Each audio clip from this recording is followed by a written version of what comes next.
কাঁচামালের কাঁচামালের যোগান, উপজাত দ্রব্যের যোগান এবং বিদ্যুৎ, জল যোগান। অর্থাৎ কোনো একটা ইন্ডাস্ট্রি গড়ে তোলার ক্ষেত্রে তাকে চালানোর জন্য বিদ্যুৎ, বর্তমানে যেহেতু সোলার প্যানেল একটা সৌরশক্তি যোগান হয়ে উঠেছে, তবু তাপশক্তির প্রভাব বর্তমানে খুবই অনিবার্য, না হলেই চলে না।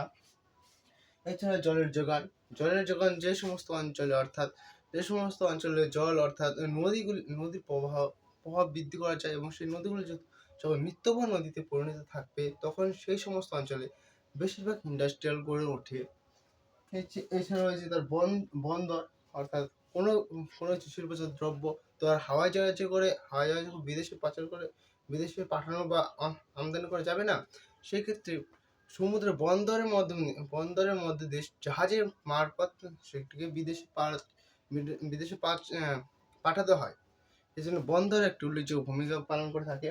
বাজার, অর্থাৎ সেই শিল্প যে শিল্প গড়ে উঠবে তার বাজার সম্পর্কে একটা ধারণা থাকতে হবে, যে বাজারে তার প্রভাবটি কেমন, তার বিস্তার কেমন, সেই সম্পর্কে ধারণা রাখতে হবে। পরিবহন, অর্থাৎ ন্যাশনাল হাইওয়ের উপর তার পরিবহন, অর্থাৎ শিল্প যেখানে গড়ে উঠবে সেখান থেকে ন্যাশনাল হাইওয়ে কত দূর পর্যন্ত বিস্তৃত এবং সেই ন্যাশনাল হাইওয়ে দ্বারা দেশের অভ্যন্তর এবং আন্তর্জাতিক ক্ষেত্রে তা কতটা প্রভাব বিস্তার করতে পারছে, এইটি ক্ষেত্রে গুরুত্বপূর্ণ ভূমিকা পালন করে।